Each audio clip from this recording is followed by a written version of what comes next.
Marcus Rashford. Oh, glorious! That is a special one. Boom, bam, bam. I am President Chad, and welcome to the United. Our Manchester United defeating Aston Villa to go forward in the Carabao Cup. Who do we have on the inside here with me? We got the man in Florida, Devin. We got Aaron, first time on the program in this format, and Courtney is on the inside. How are you, gentlemen? Doing great. Definitely relieved with that win because it looked a little shaky at some points, but this team is on the cusp of something. Ten Hag has them doing something right, so has me in good spirits right now. Yeah, it was an exciting one, man. Exciting one. It was interesting. All right, so remember, folks, you could take us in. You're either watching us on YouTube, Facebook, or Twitch. Click that button. If you're not subscribed to the YouTube channel, make sure and do that. Once we get to 2,000 subscribers by the end of the season, that signed Cristiano Ronaldo shirt in the back of Devin is going to go to some one of our subscribers. We're going to do a competition as we normally do, and we're going to be giving away a signed Cristiano Ronaldo shirt at the end of the season. So make sure and get the word out, subscribe, share the channel, let people know Caribbean people can talk football too. Gentlemen, I want to jump into it firstly with just your reaction. We will jump in with the analysis just now. I just want your reaction, especially after such an exciting second half, because the first half was pretty forgettable. But after that last 45 minutes of football, what is your reaction to that win? Let's start with the new guy on the panel. Arun, start us off. Yeah, well, I mean, I'll tell you the truth. I fell asleep in the first half. My wife woke me up. She woke me up halftime, and she's like, "But why are you sleeping through the game?" I was like, "Well, that definitely was a forgettable first half." And I got up just at the same time that Villa scored their goal. And yeah, I mean, everything after that was definitely something to relish. So, I'm happy that United won this game in coming out of the weekend, going back to back against Villa. Unai Emery is a very difficult guy to play against, but yeah, happy for the result and taking us into the next round. All right, cool, Courtney. I'm pleased at the result. I'm a little bit disappointed that we saw some of the things that caused us to go down over the weekend. But luckily for us, we were able to respond unlike how we did over the weekend. I was kind of pleased with some of these with the subs that Eric made. Overall, it was a pretty all right performance. Hopefully, we can build on this and move from strength to strength. Talk to us, Devin. What was your... Well, So, you could take us into a little bit more than that. You could tell us a little bit from an analysis standpoint. What you thought about it? So from this match right now, what I'm more focused on than anything else this season is progression over last season. One thing that this team showed is they have heart, because I think for probably last season and season before, when we would have gone down, they probably would have thrown in the towel, kind of just tried to see it out and hope they got lucky. We went down twice in this game and came back, showed heart, and actually ended up winning it, and a very convincing win at the end too. I do not see that. I do not see that happening in seasons past. So that's progression. Ten Hag is on the cusp of something great. So I know we lost on the weekend. I call it growing pains, because in order to get where we want to be, there's going to be some of those along the way. We have to deal with it, and you cannot over criticize at this point. I am very pleased with the result. I am kind of disappointed with Donny though. I mean, he's had 3 starts in a row, and it just seems like he's not coming up to speed. So I just don't know. But to be fair, Devin, I don't know. to be fair to Donny, Devin, he has come off of a relatively serious injury, and it takes time for you to click in a team. Donny has not been a part of the first team setup in a meaningful way for a while. I think, given this break and he getting back into that whole rhythm of things in Carrington, I think on the second half of the season he is going to come good, because Donny's not a bad player. He's not. It's just like I thought, like especially with the cup game here, or obviously neither team is full strength.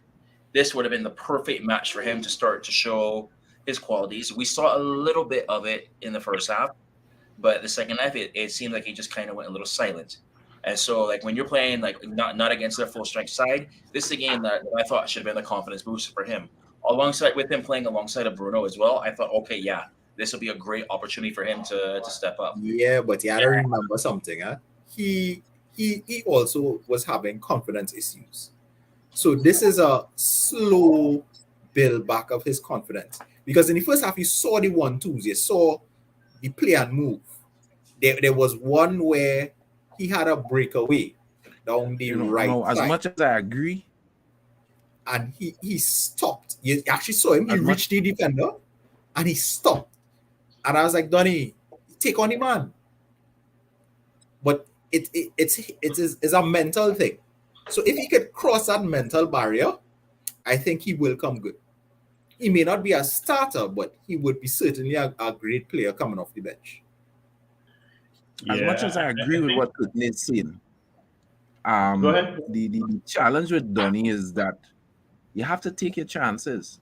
This team is becoming a talent-laden team. We saw Garnacho take his chance. Garnacho has made it like, here, what? You either start me or you bring me on, especially if we need a goal. We could depend on Garnacho now, you know what I'm saying? And Donny has to, he's not going to have the kind of time, that he had to get in the rhythm. Go ahead, Aaron.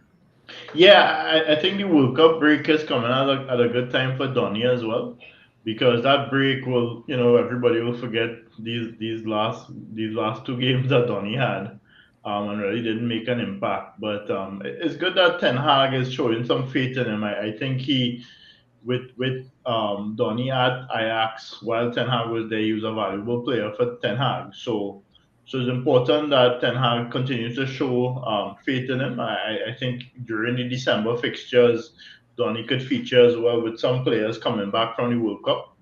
So he just needs to put in the work during the next 4 weeks, next 6 weeks. I do think those two friendlies that we're playing over the break will be extremely vital for Donny. Yeah. Like above all else, like I know we have some players that are not going to the World Cup. I think that'll be obviously. I personally think it'll be played kind of at probably a preseason pace, because they're going to try not to get hurt. It's just keep fit and a little match sharpness. But I think it's going to be so vital for Donny in those games to perform well, because if he doesn't after that, I mean, the jury's kind of out, and it almost like and as much as I hate to say this about Donny, I can start to see now why we pushed so hard for Frankie de Jong in the summer window. Because Donny really showing himself to be a proper substitution, especially after Sunday's game where we had no significant backup for Bruno, and we saw how much we suffered because of that. And so I thought, okay, Donny, get your chance now. Take your chance. Come on, let's see the Donny that we knew from Ajax. Come on, bring him back in. Let's see the Ballon d'Or nominee. We just have not seen it. You gotta remember something, David. Donny is that type of player where he builds his confidence from the players around him.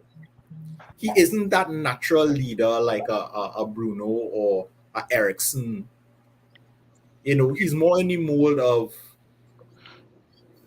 and I don't want to knock the player, but he's more in the mold of a Fred.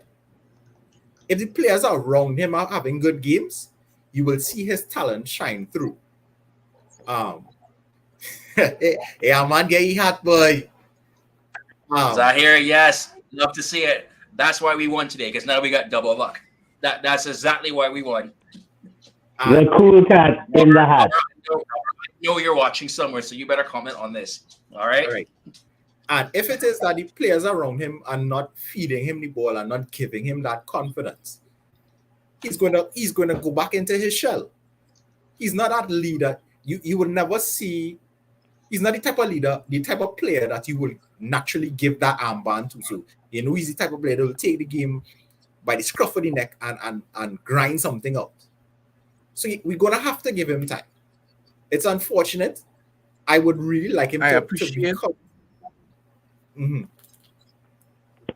Go ahead, Chad. I appreciate the only conversation, but there's too many other good things to talk about. So we'll talk about Donny another time. I want to talk about the luck of the hats. No, kidding. Sorry. Anthony Martial got his start today. And more than that, I want to throw this out there, and everybody don't have to comment, but whoever wants to can. I have said on previous programs that I don't ever want to see Cristiano Ronaldo start another league game for Manchester United. I don't care if he go in January or not. I don't want to see him start. This game today is exactly why. Did you realize how many times we retrieved the ball in their third of the field? The amount of times we made them make mistakes. That happens when Martial plays. That happens even when they took Martial off and it was Ilanga and Garnacho. The team presses differently. Ronaldo does pretend to press, right? People just be like, hey, look, Ronaldo up there. No. He does pretend to press because we don't ever win the ball like that when Ronaldo starts. Never. But once Ronaldo not starting, look how many times in the off season. That is why we look so good. When we beat Liverpool in the off season, almost all of those goals were early pressure and takeaways. Even when we beat Liverpool this time around in the league, the team presses differently. At least that's what I observe. Anybody else notice that? We agree. We know that the team presses differently. And I've said it here many a time. Once Ronaldo is on that field, the press is not the same. Now, on Sunday, we saw where Ronaldo started and we had no Bruno. So whereas Bruno would have taken up some of Ronaldo's slack, we didn't have that. Today, it was refreshing to watch Marcus, Martial, and I can't remember who started on Bruno. Take that and squeeze them. You saw that Villa keeper was constantly under pressure anytime the ball was played back to him.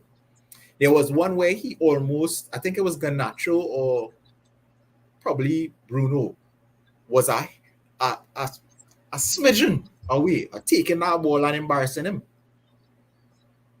But again, the Ronaldo fans are going to come here. The cross back from Rashford was a little off. Right? The Ronaldo fans are going to come in and say, you're going and get goals. Zaire, I want you to weigh in on the conversation as come in there.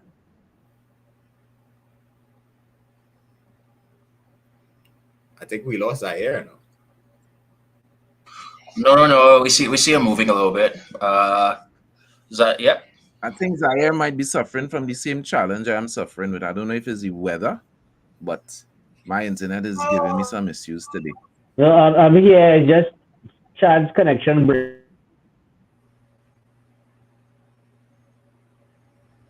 Yeah. All right. So Aaron, talk to me. What you hear me? We hearing you now. Right. Hey, Aaron. He's here. I can see my way. Internet ready now with camera, buddy. I think I think the team definitely presses differently when Ronaldo is off the pitch. Martial today, you could see that he lacks match fitness. He was offside a lot. Boy, He's making good runs. weather Team is looking for like that, boy. yeah. So the team is looking for him making those runs. So I think it's totally different when Ronaldo's up top. But yeah, I'm looking forward to Martial coming back to full fitness. And let's see what happens in December, January. What Ten Hag does if he brings in somebody else to supplement the front line. If Ronaldo moves on, I don't know, but Martial for me always excited me as a player from the day he joined. And yeah, I think with him at the top and remaining fit, because Martial's biggest problem is his fitness. Since he joined the club, I think every season he got injured at least once. And he was out for a number of games. Well, so at the end of the day, he needs to keep fit. And once he stays fit, he could definitely impact that front line, put some balls in the back of the net, and keep us ahead, man. Correct is right. So let me just run through the scores. They scored first from Ollie Watkins. That goal looks so similar to the goals they scored on the weekend. It wouldn't be upset with anybody who probably was thinking, oh my gosh, here we go. That's very similar to the kind of goals they saw. The 9 seconds after Martial on a really wonderful weighted cross, and he scored. And then they got an own goal. Diego Dalot, I believe he was trying to clear the ball. I don't know why I see defenders doing that. You're in front of your goal and you just pelt a leg at the ball. I don't understand it. But instead of clearing, he kicked the ball to net. Bailey was trying to head the ball across the goal and own goal. So 2-0. And then in the 67th minute, Marcus Rashford scored. Somebody refresh me on that Marcus Rashford goal, Devin? So Rashford. So that was if you think about right before that, Rashford had another chance before. He went for power and it hit off the post. And that was one thing I think Thierry Henry mentioned it, where he needs to stop going for power and just start placing shots better. It seems somehow on that pitch there, he realized that for his goal. He gets the ball going across the box. Mings is actually, it looks like he slips on that. And Rashford jumps, and it looks almost as if he's going to fall for the penalty. He stays on his feet, takes another touch, and then places it past the keeper. And so I thought it was an absolutely brilliant finish. I thought it was like it was a finish like a number 9 would, and I was actually very pleased with that goal. And I said that is the Rashford that we've been missing right there. So yeah, great goal. That was probably my favorite goal of the match. Yeah, I thought with Okay, that all goal right. alone, that was enough to get Rashford on the plane to Qatar, man. Well, he on the plane. He's on the team. Bruno Fernandes assisted by Garnacho for our third goal. Who wanna run through that goal for me? I didn't see that one, so I can't. I just hear it. I didn't see it. I was outside. So I'll leave that one to David. Devin good at describing his goals, boy. That's a talent. Let me see if I can remember how that one scored in. Now that actually, you stumped me on that one. I have to be honest. That one, I remember the Rashford. I remember the McTominay. That one he played a ball. All I across the remember is that I can't remember the build-up. I know it was a shot from the top of the box and it got a deflection, but I'm pretty confident that it was going in anyway because of the power that he hit it with. The goalkeeper wasn't going to reach down in time to get that. Good afternoon to Alan and good afternoon to the professora in the comments. McTominay's goal, that 2 assists from Garnacho today. And, before the show started, I think we were talking a little bit and somebody made the comment that Rashford needs to be careful because when Martial comes back, he might lose his place on that left-hand side if he doesn't keep his game up because those crosses from Garnacho today were inch perfect crosses. And you know something I that mean, that's that even finish from Scott McTominay was it was really good brilliant. as well. But It was those brilliant. crosses, So and it's interesting because like you think about Sancho, sorry, Garnacho earlier, where it seemed like he was so selfish all the time. And whoever he's working with on the training pitch, you need to keep that going because now he's finally starting to realize there's times for dribbling. You don't have to shoot every time, and sometimes a good dribble and look for that runner because you know what, you do all the dribble and you set up the goal, you probably will get just as much praise as if you actually finished it. And he's finally starting to click in his head. And I thought that was one thing that was missing from his game, and he's starting to realize it and then work and improve on it. So that left wing spot that Alan's comment has it spot on right now. Now, And the it interesting goes thing outside of say is this: if he now on Sunday we saw where he turned to the man and he was stopping. He was waiting on people to come to support instead of doing what he naturally does, which was take on the man. Today he didn't stop. He came on when he came onto the field in his first couple touches. He was like, "All right, I'm running at you. You need to stop me." And once he continues on that path, yeah, Sancho in some trouble. Marcus too. Zaire, are you hearing me?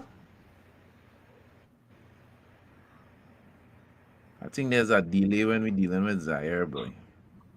Ugh. Yeah, it seems like an internet issue. All right.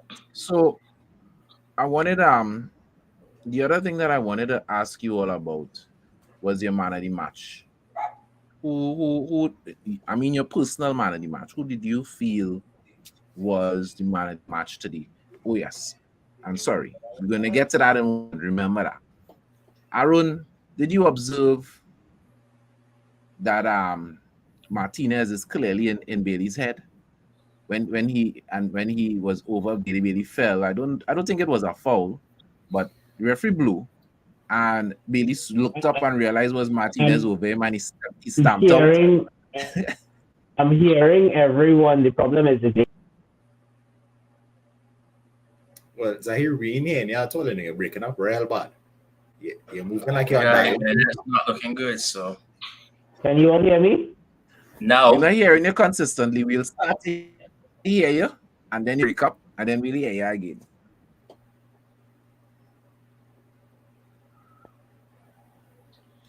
Aaron here, Yeah. concerning Martinez and Bailey.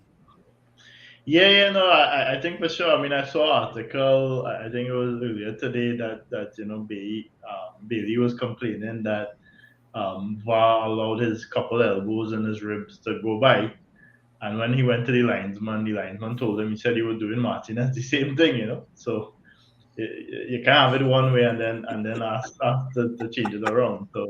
So I think definitely Martinez is in a lot of players' head. He as soon as he gets into the game, he makes his mark. He lets the player up top know that he's in charge. He puts in a hard tackle. He shoulders them. He elbows them. He definitely shows that he's in charge of the back there. And if you're gonna come, you have to go through him. I I mean, it's unfortunate on Sunday because tiredness showed. I mean, Martinez on that first goal that Bailey scored, Martinez would normally go in with a tackle, and you could have seen that he was probably physically drained from the games in the last couple of weeks, and he didn't put in that tackle, and Bailey scored. And I think after that things started to go downhill. I mean, the free kick was really a masterclass. But at the end of the day, we win some, we lose some. We can't win everything. But on a different day, Martinez would have taken control of that game. So I think he gets in a lot of players' head, and it's good because for a long time we didn't have a player like that. Players like Keane and Stam that would definitely make their mark early in the game and let the players up top and in the middle of the park know, look, you have to run through me. So yeah, I'm glad that Martinez is that type of player.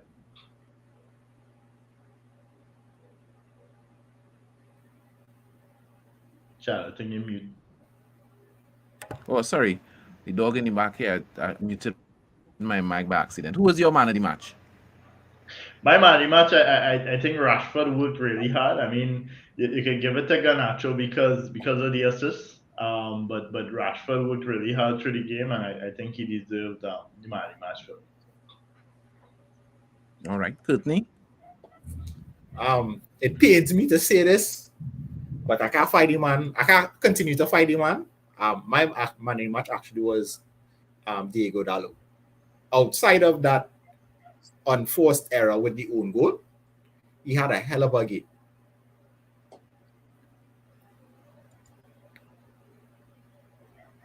Devin? So for this one, I was actually going to say Garnacho, but I mean, aside from the 2 assists, if you're thinking overall, I think Malacia had an absolutely brilliant game today. His crosses were spot on. He was taking on players. I didn't really see him making much mistakes today. And that battle for that left back spot right now between him and Shaw, I love it because it's going to bring out the best in both players. So I think I got to give it to Malacia for today. My man of the match is Scott McTominay.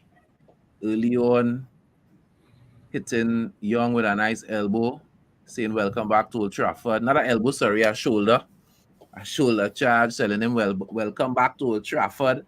And just the Scott's all action, all energy, all heart, that commitment throughout the game. I just got some news. I just got some news in just now. We found out our opponents for next round of Carabao Cup. And who's that? Burnley. Oh, I thought you was going to say Manchester City there, yes?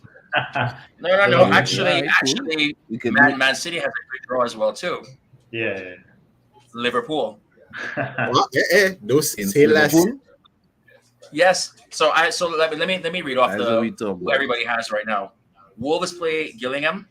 Southampton play Lincoln. Blackburn plays Forest. Newcastle plays Bournemouth. City plays Liverpool. United plays Burnley. MK Dons versus Leicester. And Charlton Athletic versus Brighton.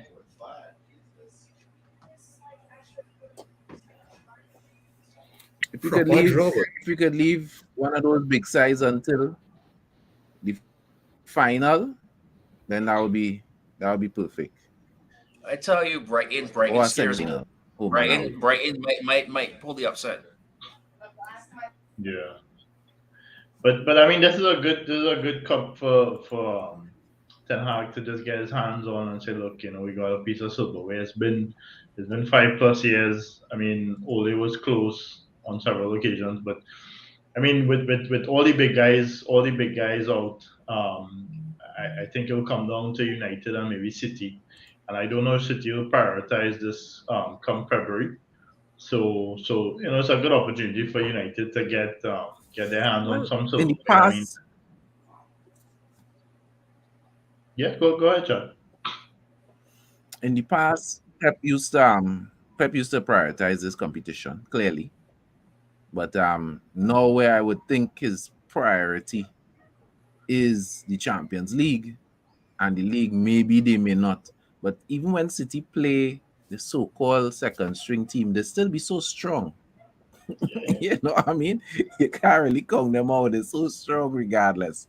But guys, I want to shift gears a little bit and talk a little World Cup. So we have a lot of teams that have been put out. Brazil put out their team.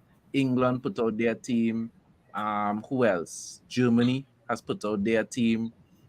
Where's Portugal put out their team. Where's Eriksen from again? Denmark? Yeah. Denmark put out their team today. I saw that this afternoon. So a lot of the teams, France put out their team. So we have an idea of the United players, and there are a number of them that would be heading to the World Cup. Which United player are you looking forward to seeing the most? That you're really looking forward to watching the tournament and looking at and see perform? Can I go first on this one? Yeah, go ahead. So actually, the player that I'm most looking forward to seeing is Dalot. I mean, everybody's going to talk about Anthony. I see his his name coming up as well. Yeah, he's got to compete with Rafinha for that spot. I think Dalot is going to start showing the world what we have seen this season with his improvement at this World Cup. You're going to see a lot of good dribbles, a lot of good balls played in the box as well. And I think he will get quite a few assists in this World Cup. And we just have to make sure we sign into that contract extension. So, but I think he's going to have a good World Cup.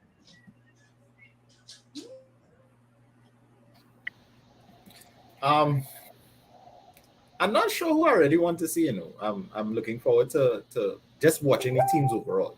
I can't zero in on a player that I really die hard want to see.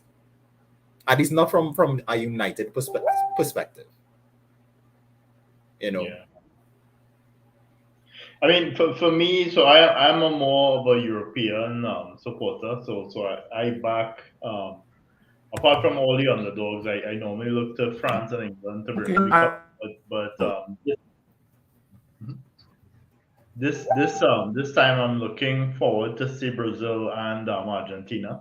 I'm excited. I mean, I really didn't follow Martinez pre United and his time at Ajax, but I've had so many friends who support Argentina, and they've always told me good things about him. So I'm really looking forward to see how he manages himself during the World Cup and really just bring that pitbull attitude to everything.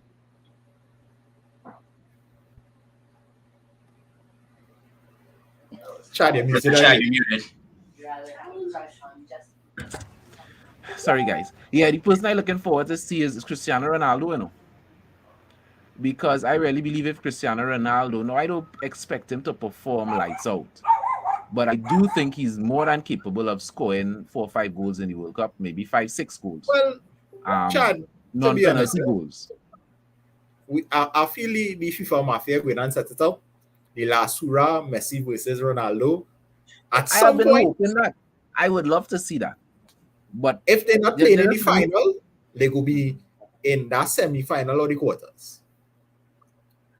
They're setting it up. And the reason why I want Ronaldo to have a good World Cup is simply because the faster Ronaldo could leave Manchester United, the better. And I think if he has a good World Cup, somebody is going to say, you know what? Yeah, Ronaldo's salary real expensive, but we could do it him in the second half of our season. Whether it's Napoli, whether it's whoever. Atleti, I don't care. Atleti right now look like they could use Ronaldo on their team. You know what I'm saying? They're struggling. And that is my hope. My hope is that Ronaldo could score some goals and he's in his exit. So I'm looking forward to seeing Ronaldo. I will say this. I am hoping that within the confines of the World Cup, somebody pulls him aside and says to him, look, you have an opportunity here to make your legacy even greater, but not by impacting on the pitch like how you once did. You now have the ability to become that senior statesman within the club and guide the future, because you have all these young players around you and you can now shape their careers. But it's going to take you sacrificing your ego and becoming that mentor to players. And that's my hope, because I will, for me, if you're going to go out, it's better you had say, you know what, it's a World Cup year, and I understand you thinking it's a World Cup year, you wanted to play on the highest level for that last year, it's the last World Cup. After the World Cup, you run out your contract, you spend the rest of the season, you do that mentorship thing, and then you could ride off into the sunset, and nobody's going to be vexed with you. You go at MLS, you go. I agree with you, but I would rather he ride into the sunset sooner rather than later. And it's not that I am anti-Ronaldo. I am not. I love Cristiano Ronaldo, but my team, our team, just does not play to its full potential. You understand? And even Ten Hag addressed it after the game on Sunday, where he was talking about players going out of the way to try to pass to Ronaldo and the early balls to Ronaldo, somehow he just affects the psyche of the team and not in a good way. You understand? Not in a good way. So I just, the faster he could bust out, the better for me. Again, not that I am anti-Ronaldo. I hope that he and Messi could clash, and I hope that Portugal could defeat Argentina. I would really love that. I would be on top of the moon if that were to happen. But as far as United, we will talk about the options, the gap pros, and these guys. We have a lot of time to talk about that between the break, when the break starts after Sunday, and when we're in December. Well, our game is the 27th, but I think the first game starting Christmas Day or Boxing Day. So we also have the League Cup fixtures before that. Don't forget we got the League Cup fixtures before that game on the 27th. So the EFL, so that Burnley game will be before. Okay. We have plenty. Yeah, so we have plenty about the transfer window and what it is we're going to be doing in that time. So we had the draw earlier this week, the Europa this week, and we found we were going to be playing Barcelona. And the man Greg B did a reaction on the channel, and I'll be honest, Greg B seemed a little nervous. He didn't inspire me in terms of confidence at all. It was kind of like, now I know we have a lot of United supporters. But let me just say a lot. There are some United supporters, United's trajectory under Ten Hag, and they are confident. They're like, yeah, we could beat Barcelona. And then there are others that are like, well, we don't really have a good record against Spanish opposition, which is true. Statistically, that is a fact. We don't have the best record against Spanish opposition, and we have a worse record against Barcelona. So some people nervous, some people confident.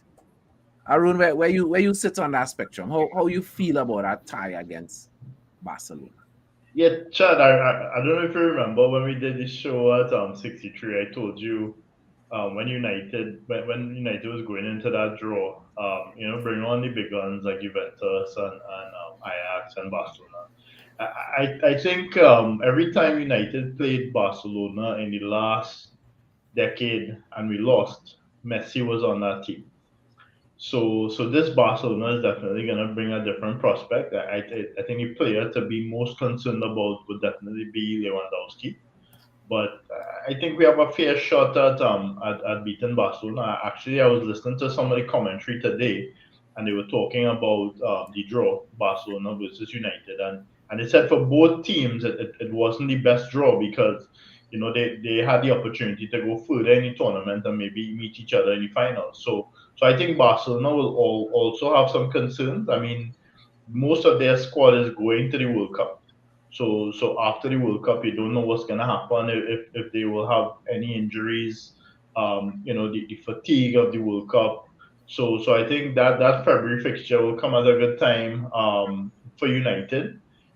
I mean, everybody will be tired. There's no question about it. But I think we have a fair shot at moving through to the next round with this Barcelona team. All right, good. Xavi said that again they get drawn to play the best team or the hardest team in the competition. I thought that was high praise coming from a man like him. No one could say he's also trying to reduce expectations on him. Maybe mind games where he's concerned. But how you feel about that draw? I'm in two minds, to be honest. Yes, I wanted to play Barcelona, but I didn't want to play them this early. I would have preferred to meet them later down in the competition. That being said, it's not the same Barcelona team that we are accustomed seeing, and they have not been the same since Messi left. I haven't watched them much for the season, but from what I've heard, they're not looking they're very hot and cold. There are days when they're looking great, and there are days when they're just not looking good at all. So, as my coach man used to say, football is played on the day. So I will say, while it might be a pretty decent draw, anything can happen on the day. So I'm not going to come down on the side of, yeah, we're going to beat them, or no, they're going to beat us. I think it will be down to the decisions that are made on the pitch on the day.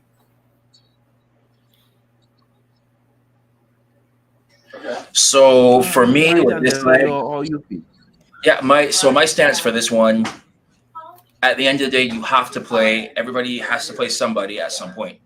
So it doesn't matter whether we face them now, we face them in the final. If you want to be the champions, you're going to have to beat somebody along the way. I am very confident this side has a certain little bit of, you say a little dog in them, as I like to call it, where they will get nitty and gritty with them.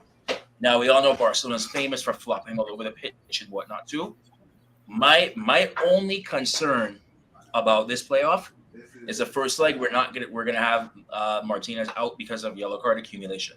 That is my only concern that I think about this. But I do think second leg at Old Trafford that we should be fine.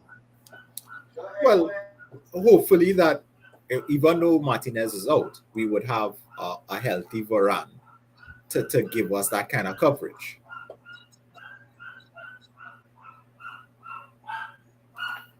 You know? All right. Well, Alan is saying once we have our full back four, we should keep them out. I am confident, mainly because what Arun and Devin said and Courtney said, that is not the same Barcelona. But the other reason that I'm confident is that I just think Ten Hag is a better coach. You know, and that matters. You know what I mean? Talented players matter, yes, but coaching matters. To me, Ten Hag, you know, I have a lot of confidence in what I see him doing with the guys. So I think we should be able to deal with Barcelona over two legs. I really do. Yeah, so long as we cut off the service to Lewandowski, we're fine, I think. Yeah. I agree. So, good. I ask you all questions, and you all give me a direct answer. No wiggle room, no in the gray, no on the fence. You know. You have to give me a direct answer, and we will be clipping this and bring it up next time. Now that on the record question that I put up there seems to be the old one. I didn't do a tag apparently for it. So let me get the right question and tell you all what the question is. Right. Well, just to answer that next point, yes, we will make it through. Yes, we will make it past Barcelona for that one anyway. Nice. On the record for today, what is Manchester United going to have in its ranks? Can you repeat that question again? You kind of broke up throughout that one. Yeah, Chad, you're breaking up. Bad.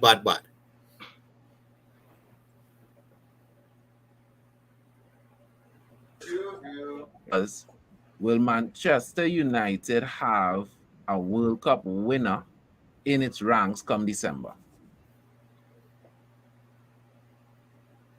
No. A man pick Brazil already, boy. Yeah, no, Brazil or Portugal. I think he's right with three fingers. I think either of them could win the World Cup. So. Nah, that World Cup can go any which way. The World Cup is one of them funny things, eh? You have France, depending on who Deschamps picks, could have a very good World Cup. Never discount the Germans, even though the provisional squad that I've seen is a very young team. Well, if France wins, I don't expect them to, but if France wins, we'll have Varane. If Germany wins, I don't think we don't have any players in the German national team. So if Germany wins, the answer to the question would be no. But Alan is saying yes, once Argentina. Every Yeah. their preference, but it's not so much your preference. But do you believe one of the teams that are represented by United will win? Devin says yes. Arun, you say yes too as well, right? Yeah, agreed, yeah. I don't think so. Courtney, what I don't. you know? I don't think But any then of you the looking traditional at powerhouses. possibly Germany. I don't think, and this is my prediction for the World Cup. I don't think any of the traditional powerhouses are going to win the World Cup this year. You see, the mere fact that they're playing in that heat is a big factor. And a lot of those players are not accustomed to that heat. Alan, yes. Alan So, is saying yes, Courtney, we will you're have a kind. World Cup winner in our rank. Yeah, I was gonna say, Courtney, I agree with you to an extent about that, where they're not used to playing in that weather. And on top of that, I would add one more thing to that as well. The players have already had to squeeze their schedule and play a lot more matches than they're used to playing up to this point. So quite a few of them are going to be fatigued going into this, and you're going to see. I unfortunately, I think you're going to see a lot more injuries in this World Cup than you've seen in the past. You're already seeing it even before the World Cup even starts. And so, to me, I think the team that's going to have the strongest depth is going to be the one and that's going to be the only reason why. And that's why, to me, I have to say Brazil is going to win it because their team is stacked everywhere. So, and that's why I was saying that that United will have 3 World Cup winners from this World Cup alone. So, My dark horse was actually Senegal until Sadio Mane's injury. Case in point, injuries going down. Yeah. Yeah, for real. So I don't know. Watch them African nations. As far as do I think we're gonna have a World Cup winner? No, I don't think we should. Because I agree with you. This is the best opportunity for one of the non-Titans to step up. This is the best opportunity. You know what I'm saying? I don't think they will have a better opportunity because outside of Brazil, a lot of the other powerhouses not having a good World Cup, not having a good year. They're kind of out of form outside of Brazil. And then the weather conditions being something that nobody is accustomed to, playing in that weather, playing in that location. I think it kind of makes it very neutral. So it gives other teams the opportunity to shine. That being said, I think we're gonna be celebrating a World Cup at Old Trafford. I think so. I don't know from who, but I think we're gonna be celebrating our World Cup at Old Trafford. But we will revisit this question after the World Cup and see who got it right. We're gonna head into the boo-boo and top shutter segment of the program. What is that? Your top shutter is your player, manager, sports personality, team that is having an unbelievable week. Everything they do is just turning to gold. They just having that. So that sports personality that's having a great week, that's your top shutter. Your boo-boo of the week is the complete opposite. That player or sports personality that is having a horrible week. Nothing is going well for them, and they're just pooping on themselves. Devin, who's your top shutter and boo-boo of the week? So for my top shutter for this week, I think I will have to give it to Arsenal. We keep on talking about Arsenal, keep on saying as the elephant that you don't have a gun in the tree, but it's going to fall down. But yet they keep on stepping up in big matches and still finding a way to get results. The results are not always pretty, but you know what? It's still 3 points along the way. And every time that we've started doubting them, thinking, yeah, this will be the match, they're going to do it, this will be the match, they find some way to pull it out. As a matter of fact, the only team they've lost to is us. So, and they've just been on an uptrend. They keep on going through there. And I have to say, I think that we have to start considering them to be genuine title contenders.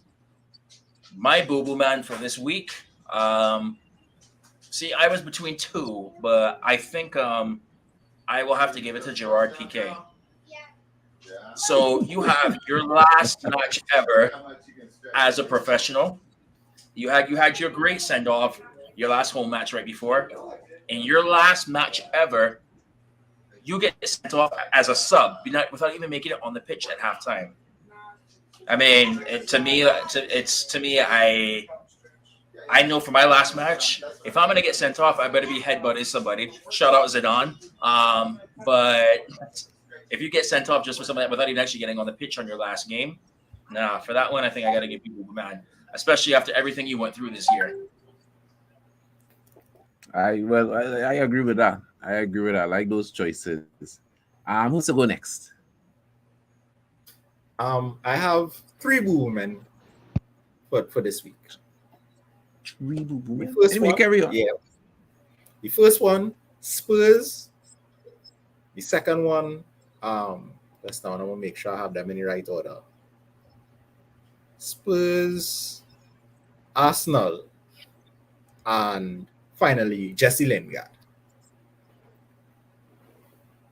Okay, explain Arsenal and Lingard. Arsenal because you go lost to Brighton. Yes, it's the Carabao Cup, but oh gosh, man. Make it look good now. Oh, go. You go get 3-1? Really? Well, Brighton playing good ball, even though they did rest Trossard in this game. Exactly. If they had played Trossard and Trossard was the person who was running the park and making anything look good, then fine. If it had lost 1-0, I would even take a 2-1. But you lost 3-1 to Brighton? Come now, man, better than that. And not even a full strength Brighton team, a second string Brighton team. And the reason why imagine Lamptey score a goal. Right. And the reason why I will say Jesse Lingard is the Mabu man for the week. There was a reported article this week that Nottingham Forest is willing to release him in January. Because it's just not working out the way they want it to work out. Now, me personally, I would have simply... Oh, that explains a lot.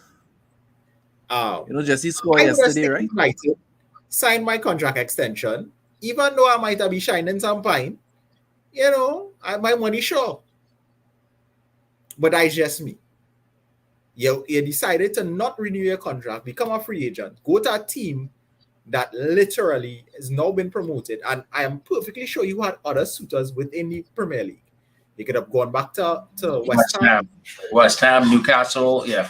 Newcastle was looking at it at a point, but your pricing point was that you wanted the most money, not realizing that, look, at this stage in my career, it might be best for me to eat little and live long. You understand? I'm happy Jesse would have been in a Newcastle team right now. And you never know, you might have been, your form might have improved, you might have been scoring, and you could have got a seat on the plane to go to the World Cup. But you were studying the money because your brethren Pogba tell you had to look for the money. And now the team that you're going to in the relegation zone, and you're not helping them. So they're looking to release you because they're looking at it from a long-term perspective. If they get relegated, they cannot afford to keep you on the books. So it didn't make sense. My top shotter for the week would be Blackburn Rovers. They had a very hard-fought game against West Ham. To beat them 10-9 on penalties was a pretty good thing. I look forward to seeing them in the next round of the cup. I love the underdog story. And whenever those small teams come up in the whether it be in the FA Cup or in the Carabao Cup and do some giant killing, once it's not United they're playing, I'm happy. Yeah, for me, you like those fairy tales. For me, the top shot of the week is Leon Bailey. I'm happy that he came back from injury. I like to see the Caribbean boys doing well. Came back, got a goal against United, got another goal at United. So I'm happy he's back to fitness. I hope that he can work with Unai and make a difference for Aston Villa. I always thought Aston Villa is too big a team to be playing in the championship. So it's important for them to really make a difference.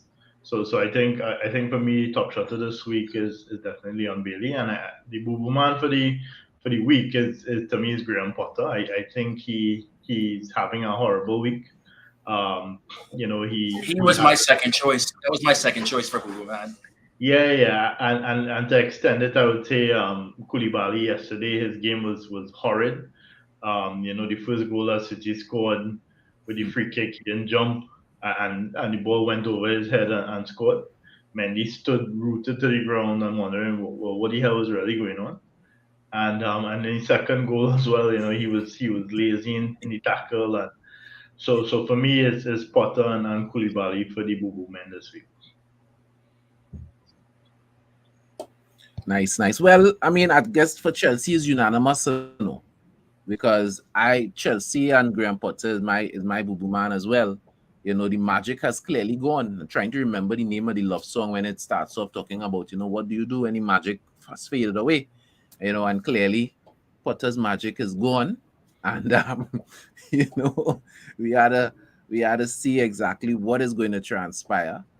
Don't worry, the England job will be available after the World Cup. The what? The England job will be available after the World Cup for him. Nah, man, I think Boli is going to give him at least a window. We had to give Potter at least a window. Chelsea seem to love to spend a lot of money, so let him spend money and organize itself. My top shotter this week, I was thinking about Haaland, because, you know, he had an injury, he came back and he scored. Yes, it was a penalty, but he still scored, and City got 3 points instead of just one. Well, Chad, you remember he scored before that and they disallowed the goal, by no, some yeah, injury. he made a difference. He came on and he made a difference in a City team that definitely seems to struggle when he's not there. So, you know, he just continues to be like a machine. The only way we know he's human is because every so often we hear he have an injury. But when we see him on the pitch, he doesn't behave like a like a human being. You know, he's able to go out there and deliver every week in, week out. But I must also big up Marcus Rashford. Marcus Rashford has been in form for Manchester United the past few games. Ever since that header against, I think it was West Ham. And I hope it continues. He looked in good touch today, and I hope it continues. I really hope it continues. So, big up to Marcus Rashford, gentlemen. Yeah, It is always a pleasure having you Chad, guys I have a on. question for you People, I'm before- sorry that we. I have a question for you. Okay. Do you think Potter will be Chelsea manager at the end of the season? On the record. Hey boy. no gray areas, no That's a gray areas. tough one. And the reason the reason is a tough one is because I'm not sure Chelsea gonna be in the top four. And I think if Chelsea is not in the top four, even though they should give Potter time, they should give him time. It's gonna be hard to justify to that fan base holding on to a manager that didn't at least take it into Champions League. Chelsea has been a mainstay in the Champions League for a while, and them not making simply because I don't think they're going to be in the top four. And if they're not in the top four, I think they're gonna fire him. So no, I don't think Potter will be in his job. All right. Okay. No problem. Yeah. So gentlemen, thank you all very much for. I got one more thing as well for before we all go. So for anybody in here who watches Premier League Fan Zone, you know where they get all the fans from all around the world, and they ask their opinions on the upcoming matches coming up. I will be the United representative tomorrow on that show. So if you have time tomorrow around noon, tune in. Shout out your boy. It'll be a fun one. All right, vibes.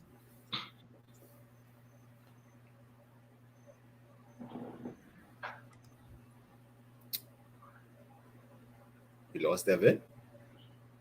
Or we lost Chad?